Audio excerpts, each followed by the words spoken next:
다 같이 묵상하심으로 예배 시작하겠습니다.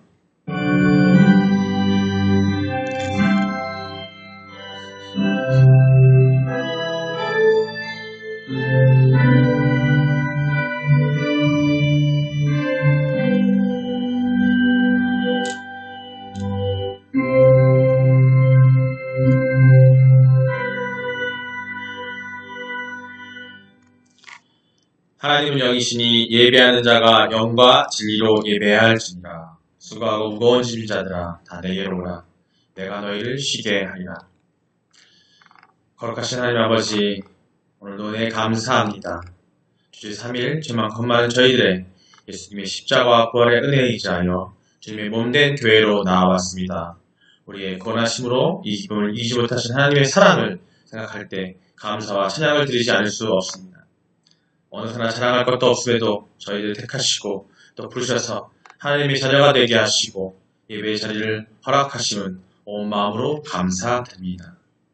오늘도 신령과 진정으로 예배하는 자를 찾아주신 주님, 우리들로 하여금 아버지께서 받으시기에 합당한 예배가 되게 하여 주시옵소서. 찬양 중에 함께 하시고 기도 중에 응답하시며 말씀 중에 은혜가 임하게 하여 주시옵소서. 저희들의 모든 죄악을 다 그 허물 다 용서하여 주시고 하늘의 신령한 은혜로 심령의 정결함과 영혼의 공고함을 하나님의 은혜로 채워 주시옵소서. 저희들의 예수님의 성육신하심을 깨달아 서로 사랑하고 섬기며 또 아버지의 마음과 생각을 깨달아 돌이켜 할 수 있도록 은혜를 허락하여 주시옵소서. 오늘 드린 예배를 통해서 하나님의 뜻을 발견하며 영혼을 소생하며 성령 충만해지도록 인도하여 주시옵소서. 이 부족한 종이 말씀을 전할 때에 하나님의 말씀 가운데 은혜와 위로가 있게 하옵시길 바라며 저희를 구원자되시는 예수 그리스도의 이름으로 기도드립니다. 아멘. 감사합니다. 신앙 고백하시겠습니다. 전능하사 천지를 만드신 하나님 아버지를 내가 믿사오며 그 외아들 우리 주 예수 그리스도를 믿사오니 이는 성령으로 잉태하사 동정녀 마리아에게 나시고 본디오 빌라도에게 고난을 받으사 십자가에 못 박혀 죽으시고 장사한 지 사흘 만에 죽은 자 가운데서 다시 살아나시며 하늘에 오르사 전능하신 하나님 우편에 앉아 계시다가 저리로서 산자와 죽은 자를 심판하러 오시리라. 성령을 믿사오며 거룩한 공예와 성도가 서로 교통하는 것과 죄를 사하여 주시는 것과 몸이 다시 사는 것과 영원히 사는 것을 믿사옵나이다. 오늘 말씀입니다. 오늘 말씀은 요한계시록 1장 9절로 20절 말씀입니다. 9절로 20절입니다. 함께 봉독하시겠습니다. 시작. 나 요한은 너의 형제요 예수의 환난과 나라와 참음에 동참하는 자라. 하나님의 말씀과 예수를 증언하였으므로 말미암아 밤모라 하는 섬에 있었더니 주일의 날에 내가 성령에 감동되어 내 뒤에서는 나는 나팔소리 같은 큰 음성을 들으니 이르되 내가 보는 것을 두루마리에 써서 에베소, 서머나, 버가모, 두아디라, 사데, 빌라델비아, 라오디게아 등 7 교회에 보내라 하시기로 몸을 돌이켜 나에게 말한 음성을 알아보려고 돌이킬 때에 7 급 촛대를 보았는데 촛대 사이에 인자 같은 이가 발에 끌리는 옷을 입고 가슴에 금띠를 띠고 그의 머리와 털의 희가 흰 양털 같고 눈 같으며 그의 눈은 불꽃 같고 그의 발은 풀무불에 단련한 빛난 주석 같고 그의 음성은 많은 물소리와 같으며 그의 오른손에 7 별이 있고 그의 입에 좌우의 날선검이 나오고 그 얼굴은 해가 힘있게 비치는 것 같더라. 내가 볼 때에 그의 발 앞에 엎드려져 죽은 자 같이 되매 그가 오른손을 내게 얹고 이르시되 두려워하지 말라. 나는 처음이요 마지막이니 곧 살아있는 자라. 내가 전에 죽었었노라. 볼지어다 이제 세세토록 살아있어 사망과 음부의 열쇠를 가졌노니 그러므로 내가 본 것과 지금 있는 일과 장차될 일을 기록하라. 내가 본 것은 내 오른손에 7별의 비밀과 또 7 금촛대라. 7별은 7 교회의 사자요 7 촛대는 7 교회니라. 아멘. 할렐루야. 아멘. 네. 서로 인사하겠습니다. 하나님은 당신을 사랑하십니다. 하나님은 당신을 사랑하십니다. 예수님은 항상 당신과 함께 계십니다. 예수님은 항상 당신과 함께 계십니다. 성령님이 당신을 이끌어 주십니다. 성령님이 당신을 이끌어 주십니다. 그래서 당신의 삶은 잘 되고 있습니다. 그래서 당신의 삶은 잘 되고 있습니다. 아멘. 잘 되고 있으시죠? 아멘. 네. 또 몸은 뜨겁고 마음도 뜨겁고 다음부터 좀 환절기라 또 춥기도 하죠. 이제 바뀐 시기라서 또 오히려 또 이때 감기 조심해야 됩니다. 예, 하나님께서 함께 하셔서 건강 지켜주시 믿습니다. 예, 오늘 또 9절 말씀, 9절로 20절 말씀인데요. 오늘 9절 말씀 한번 보시죠. 오늘 이 제목은 성도의 인내는 체념과는 전혀 다른 것입니다. 그래서 우리가 인내하고 어떤 어려움과 고통 가운데 있을 때 참고 견디라는 말씀도 많이 보게 되는데 그 인내가 바로 잘못 생각하게 되면 체념으로 생각할 수가 있어요. 그럼 체념하고 인내는 다른 거죠. 그죠? 그게 어떤 것인지 오늘 말씀을 통해서 한번 확인해 보도록 하겠습니다. 예, 먼저 9절 말씀 다시 한번 읽겠습니다. 시작. 나 요한은 너희 형제요 예수의 환난과 나라와 참음에 동참하는 자라. 하나님의 말씀과 예수를 증언하였으므로 말미암아 담보라는 섬에 있었더니. 예, 말씀 하나하나를 보면서 우리가 느끼는 거 뭐냐면 그 말씀 하나하나에 있는 비밀과 말씀에서 주시는 메시지는 너무나 많은 것 같아요. 그래서 그걸 한 절 한 절 볼 때마다 다시 한번 생각하게 됩니다. 오늘 또 9절 말씀을 보게 될 텐데 요한은 여기서 자신을 가리켜서 이런 얘기를 해요. 나 요한은 너의 형제요 라고 하였습니다. 여기서 너희가 누구겠어요? 지금 이 당시에 말씀드렸죠? 이 당시에 로마 제국이 나라를 다 지배하고 있을 그 당시에 또 그때 당시 뭐예요? 예수님을 믿고 예수 그리스도를 믿고 따르는 자들이 있었는데 이런 그 사람들에게 받은 어떤 고통과 고난과 핍박과 여러 가지 것들을 했었는데 그 고난 중에 있는 그들을 얘기하는 거예요. 너희는 그걸 말하는 거고 그래서 1차 독자들을 얘기합니다. 이 요한계시록의 1차 독자겠죠. 어떻게 보면 지금은 또 지금 우리들이라고 볼 수 있을 거예요. 그렇죠? 네. 그럼 이처럼 요한이 너희 곧 고난받는 그리스도인들의 형제가 될 수 있는 이유가 무엇입니까? 뭘까요? 원문에 보면 형제와 동참하는 자라고 했어요. 형제와 동참하는 자. 너희 형제여 예수의 환난과 나라와 참음에 어떻게? 동참하는 자. 즉 형제라는 얘기와 동참하는 자는 얘기는 같은 얘기예요. 즉 이퀄이요 같은 얘기. 그래서 동참하는 사람이어야 너에게 형제라고 부를 수 있다는 거죠. 그들은 삶 가운데서 예수님을 믿음으로 통해서 고통과 고난을 받고 핍박을 받고 있고 그런 거 받고 있는데 거기에 그들과 함께 형제라고 부를수록 나도 같은 입장이 되어야 한다는 거예요. 지금 그 얘기를 하고 있는 거예요. 그래서 요한은 그리스도의 고난에 참여함으로써 고난받는 그리스도인들과 함께 한 형제가 되었음을 나타내주고 있는 거고요. 다시 말하면 함께 고난을 참고 견디기 때문에 고난당하는 자의 형제가 될 수 있는 것이고 그것은 역으로 고난에 대한 참음이 즉 그 참음을 알고 있는 사람들이 아주 알곡 같은 축적이가 아니라 알곡 같은 성도라는 거로 그 기본 조건임을 얘기하고 있어요. 그러니까 이 시대 우리가 고난 가운데, 세상 가운데, 고난 가운데, 힘든 가운데, 고통 가운데 있는데 그것이 예수 그리스도를 믿음으로 예수 그리스도 안에 있음으로 오는 고난과 고통인데 그것의 고통에 참음으로 견디고 있는 사람들 그게 바로 그리스도인의 기독교인의 조건이라는 걸 얘기하고 있는 겁니다.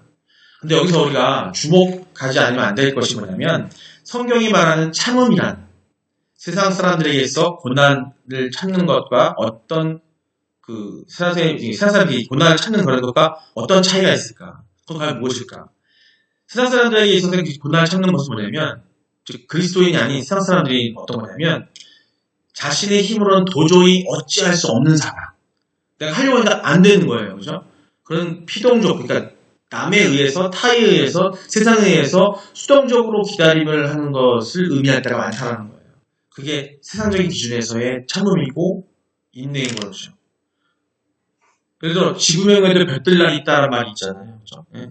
이런 말은 주로 효력이 뭐냐면 막연한 길 속에서 이 고통만 지나가면 뭔가 무슨 빛이 있을까 아닐까라는 어떤 그런 기대 그런 상황이 맞는 때가 있는데 이게 바로 하죠 말하면 세상 속에서의 참음이에요. 그러니까 정리하면 세상 사람의 참음은 자신의 능력의 한계를 인정하는 상황에서 당하는 어쩔 수 없는 선택 그냥 당하는 걸 당하는 거 고통을 당하고 고난을 당하고 핍박을 당하고 어려움을 당하는 거예요.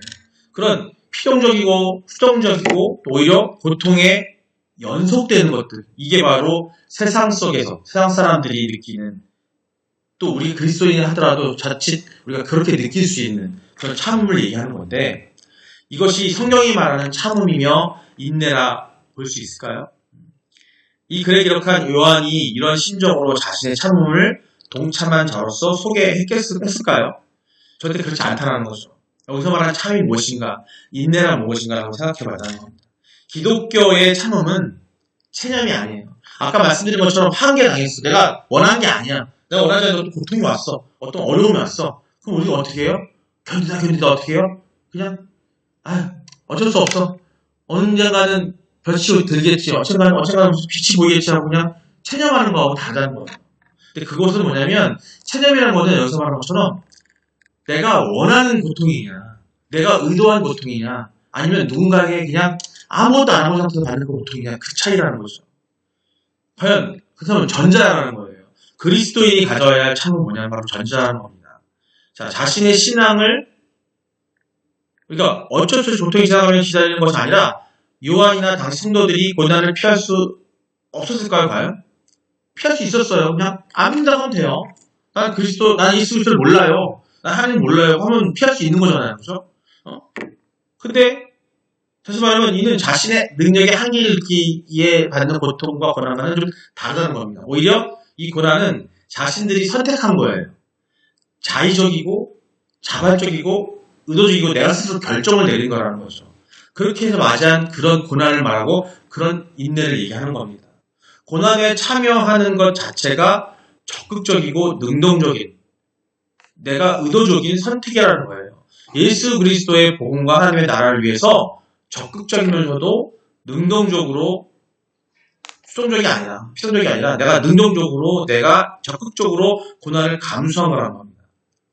그렇습니다. 성도분 여러분이 성경에 말하는 참 인내는 적극성과 능동성과 그것이 특징이라는 거예요. 때문에 고난과 역경 중에서도 그게 내가 의도하고 했던 거기 때문에 그게 뭐예요?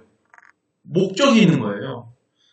그리스도께서 주신 사명, 또 그리스도께서 주시기 위한 영원한 생명, 영원한 천국 삶에 대한 그 꿈이 있고 목적이기 때문에 그걸 내가 달려가고 있기 때문에, 그렇기 때문에 그때 오는 고통과 고난을 우리가 어떻게 할 수 있어요? 이겨낼 수 있고 기쁨과 또 기도로 또 찬송으로 잃지 않고 이겨나갈 수 있다는 겁니다. 여러분, 이 영적인 원리를 마음 깊이 새기시길 바랍니다.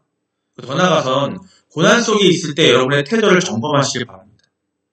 그 속에서 여러분은 어떤 태도를 취하고 있습니까? 과연 하나님을 원망하고 있지 않을까요? 고통스럽기에 하나님의 능력을 의심하게 되지 않을까요? 또 한숨이 나오고 불평이 나오지 않냐는 거죠. 낙담하시지. 그렇다면 여러분은 세상적인 방법으로 고난을 받아들이고 있다는 거예요. 자, 이걸 우리가 어떻게 받아들이냐에 따라서 세상에서 오는 고난들이 세상적인 고난이 될 수 있고, 아니면 내가 의를 위해서, 하나님의 뜻과 하나님의 소통을 위해서, 하나님 주신 우리의 복을 위해서, 그런 목적을 위해서 받아들이는 고난으로 바뀔 수 있다는 겁니다. 고난과 여건과 어려움 속에서 적극적인 신앙을 우리가 지켜나가면, 견지한다 그러는데요. 굳게 지켜나가려면 하면, 그렇게 한다면 우리는 세상적인 고난도 이겨낼 수 있다는 겁니다. 그 태도를 끝까지, 그 마음의 자세를 끝까지 유지하시길 바랍니다.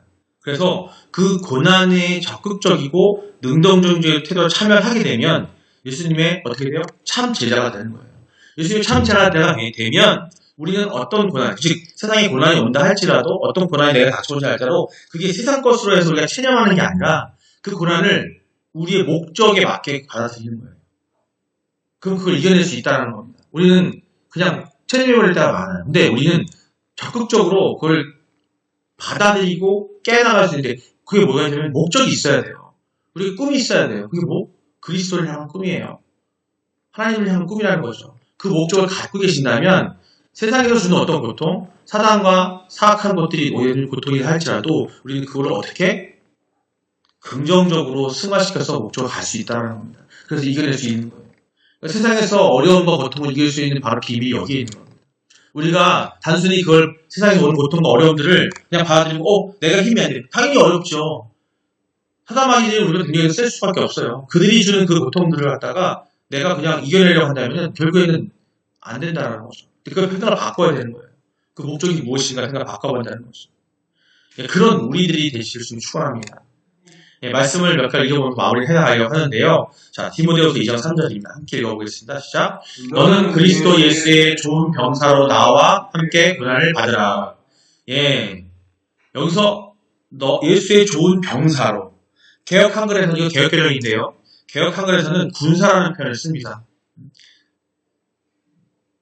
우리 믿는 사람들은 군병 같으니라는 찬양도 있잖아요. 그죠? 왜 말씀에 이 그리스도인들, 이거는 뭐냐면 바울이, 이 내용을 디모데후서 뭐냐면 바울이 목표자, 즉 디모데에게 사용한 표현이에요. 근데 이건 어떻게 해석되기도 하냐면 이 군사는, 병사는 종으로도 해석돼요. 종으로 해석할 때. 즉 그리스도의 군사라는 용어는 그때 당시에 그리스도와 같은 동의어였습니다. 즉 그리스도인들, 지금 말하면 기독교인들이죠. 한자로 하면 기독교인이고, 그리스도인들은 바로 병사요, 군사요, 종인 거예요. 자, 군사는 그리스도를 전하면서 많은 반대와 압박에 경지해서 악을 들이켜 싸우는 자를 가리키는 거예요. 그래서 자꾸 군사, 믿는 사람도 군병 같으니, 믿는 자들은 군병 같으니라고 하는 이유가 뭐냐면, 군사예요. 왜 군병이 되냐면, 분명히 그리스도를 믿음으로써 우리에게는 박해와 핍박과 적이 있다는 겁니다. 근데 그럼 어떻게 해야 돼요? 그냥 일반인이 돼서는 안 돼요. 싸워 이겨야 되는 거예요. 그렇기 때문에 그런 군병 같은, 군사 같은 마음이 있어야 된다는 걸로 말씀을 또 보여주고 있습니다. 대적하면 싸우는 자를 가리키는 것으로 바울이 자신과 마찬가지로 앞으로 여기서 말하는 디모데죠. 디모데후서니까 디모데에게 역시 당할 핍박에 대해서 예측하고 이야기해주고 있는 거예요. 반드시 있으면 예수님 말씀하셨어요. 나를 따르는 자, 나의 말을 전하는 자, 나를 전하는 자, 내 복음을 전하는 자에게 뭐 한다고요? 반드시 핍박이 있고 박해가 있을 거라고 분명히 말씀하셨어요. 근데 우리는 어떻게 그걸 이겨내야 되는데, 세상에서 오는 모든 고통들이, 우리에게 주는 힘들과 어려움들이 우리가 향한 목표가 그거라고 한다면, 그것들을 인지하고 있다면 우리는 반드시 이겨낼 수 있는 힘이 있다는 겁니다. 그렇게 해석해서 모든 걸 이겨나가지 않았습니다. 우리는 군사고 당당하게 기술치를 체념하고 사는 게 아니라 당당히 맞서 싸워서 이길 수 있는 그런 용기와 힘을 하나님께서 같이 주실 거라는 걸 얘기하고 있어요. 여러분은요, 여기 계신 분들은 좋은 군사를 되십니다. 하나님의 군사시고요, 예수의 군사시고요, 성령이 함께 하시는 군사시기 때문에 실천하가 어떤 것도 질 게 없어요. 이길 수 있습니다. 여러분 삶 가운데 오는 어려움들, 고통들, 사석 하나도 우리는 목적이 있기 때문에 그 고난들은 다 그것 때문에 오는 거라고 한다면 우리 다 해결할 수 있는 그런 우리는 군사라는 걸 믿으시기 바랍니다. 우리는 바울처럼 또 디모데처럼 그런 그리스도인이 되어야 됩니다. 예수의 군사가 되어야 되는 거고, 우리는 예수 그리스도를 위한 삶의 핍박과 고난을 적극적으로 능동적으로 참여해 나가는 그런 고난을 또 그걸 기쁨으로 유익으로 받아들이는 여러분이 되시길 주님 축원합니다. 야고보서 1장 12절입니다. 보시겠습니다. 함께 읽겠습니다. 시험을 참는 자는 복이 있나니 이는 시련을 견디어낸 자가 주께서 자기를 사랑하는 자들에게 약속하신 생명의 멸류관을 얻을 것이기 때문이라. 아멘. 예, 시험을 참는 자는 복이 있다고 했어요. 여기서 말하는 시험은요, 우리가 말하는 세상 속에서 시험 보는 템프테이션 영어로 하면 템프테이션이라고 하는데 어떤 것을 이기기 위해서 이런 시험이 말하는 것이 아니에요. 여기서 시험이라는 건 뭐냐면 믿음으로 오는 연단이에요. 아까 여태까지 말씀드렸던 믿음 때문에 하나님의 말씀을 전하기 위해서, 예수님이 주신 사명을 하기 위해서, 그 복음을 전하기 위해서 우리에게 오는 고통과 힘과 그런 것들이 바로 그 연단이라는 거죠. 그 연단을 말하는 거예요. 여기서 말하는 그 시험입니다. 우리가 그 고난과 연단을 참는 자는 뭐라고 그래요? 복이 있도다. 시험을 참는 복이 있다는 표현으로서, 이거는 유대인 묵시록이나 그런 것들 많이 나와 있어요. 예수님께서도 동일한 방법으로 축복을 말씀하셨습니다. 마태복음에서 말씀하셨고요. 또 야고보는 이런 표현을 통해 익숙하게 얘기해주고 있습니다. 이것에 옳다 인정하심을 받은 후에 주께서 자기를 사랑하는 자들에게 약속하신 생명의 멸류관을 얻을 것입니다. 생명의 멸류관을 얻는다고 말했습니다. 예. 여기서 말하는 생명의 멸류관은요, 그냥 이 멸류관 보통 아시죠? 우리가 어떤 대회에서 승리하고 올림픽 승리하면 멸류관을 쓰잖아요. 그 멸류관은 생명의 멸류관을 주신다는 겁니다. 다른 것도 아니고요. 우리에게 뭐요? 생명의 멸류관. 시험과 박해 속에서도 끊임없이 주를 사랑하는 자에게 주어지는 그 상이 뭐냐면 생명의 멸류관이라는 거죠. 우리 병사들은요, 이런 멸류관을 받을 걸 약속하고 계십니다. 그 면류관을 위해서 우리는 가는 거고 그 면류관을 목표로 해서 우리는 달리고 싸워 이기는 겁니다. 여러분은 병사임을 잊지 말아주시기 바랍니다. 베드로전서 2장 19절입니다. 함께 읽겠습니다. 시작. 부당하게 고난을 받아도 하나님을 생각함으로 슬픔을 참으면 이는 아름다우나. 예, 부당하게 고난받은 애매하게 고난받아도 하나님을 생각함으로 슬픔을 참으면 어떻게? 이는 아름답다고 했어요. 자, 이 본절은 뭐냐면요. 이 얘기를 하고 있는 겁니다. 사원들이, 직원들이 까다로운 사장 주인을 만나가지고 부당한 어려움을 당하는 경우를 얘기하는 거예요. 세상 속에 이런 일이 많잖아요. 꼭 주인과 사원의 관계가 아니라도 사장과 직원의 관계가 아니라도 또 동료 간에도 있을 수 있고 사업상에서 있을 수 있겠지만 우리가 부당한 것을 당할 때가 많다는 거죠.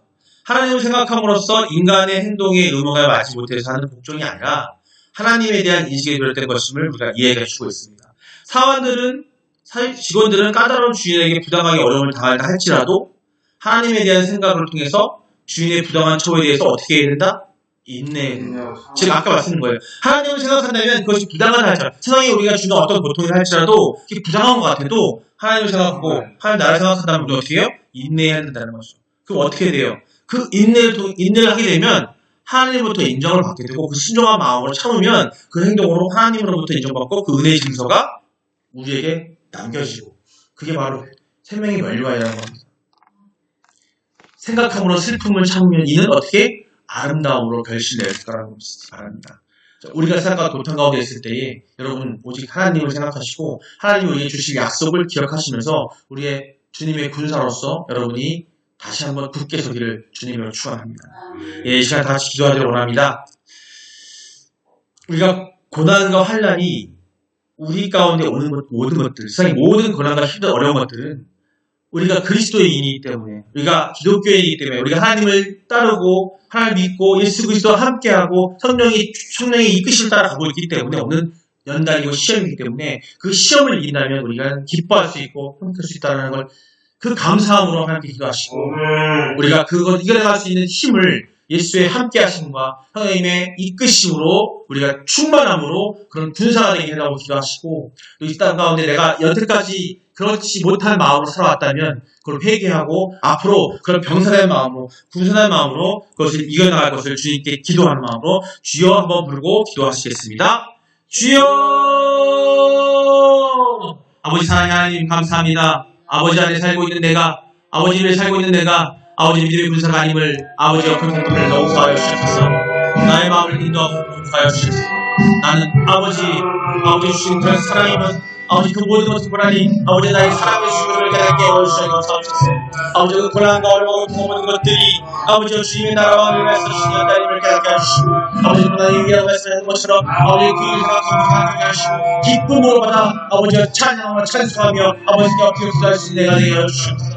아버지께서 나의 부족함을 용서하여 주시었고 나의 부족한 마음을 아버지와 깨닫게 하주셔서 아버지 믿음의 군사로서 세상에 나아가서 누구나 앞으로 나아갈 수 있는 내가 되게 하여 주시옵소서. 어려운 수 있사오니 아버지 우리 안에 가서 살다 때에 아버지 한 모든 것을 깨쳐나갈 수 있을 때에 아버지와 불쌍한 사람들이 함께 나아 아버지께 할 수 있음을 아버지 믿고 있사오니 아버지와 이끌어 주시옵소서. 아버지와 나의 마음을 살려 주시옵고 이끌어 주실 수 있음을 기도드립니다. 아버지 감사합니다. 아버지 감사합니다.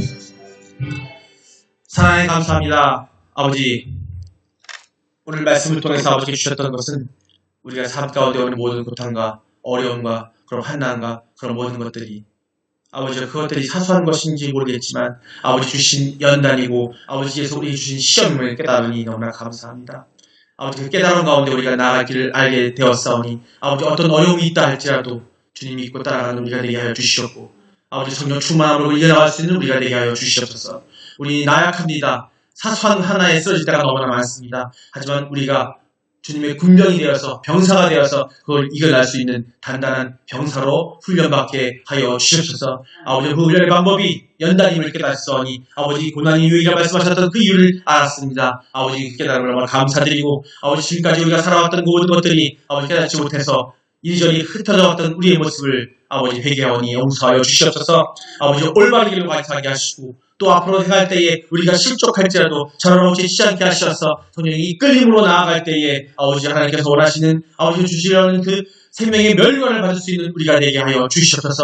우리를 힘을 주셔서 아버지 세상에서 어지럽게 헤매고 다니는 그들 아버지 어리석은 자들을 다시 한번 깨우치게 할 수 있는 우리가 되게 하여 주셔서 우리가 그로 아버지께 생명의 멸관 받는 아버지 착한 훌륭한 제자가 될 수 있도록 우리를 이끌어 주시옵소서. 이 모든 것이 주님께서 함께 하실 감사드리오며 예수님의 이름으로 기도드립니다. 아멘. 주기도문으로 예배 마치도록 하겠습니다.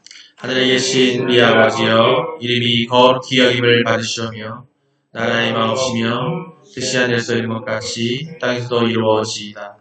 오늘날 우리에게 일용할 양식을 주시옵고 우리가 우리에게 죄 지은 자를 사하여 준 것 같이 우리의 죄를 사하여 주시옵고 우리를 시험에 들게 하지 마시옵고 다만 악에서 구하시옵소서.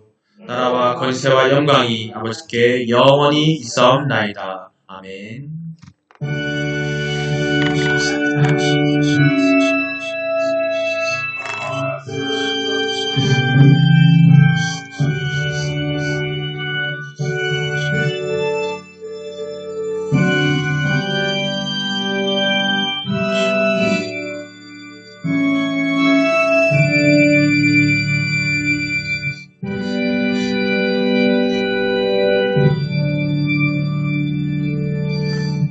할렐루야. 주님께 말씀 드리겠습니다.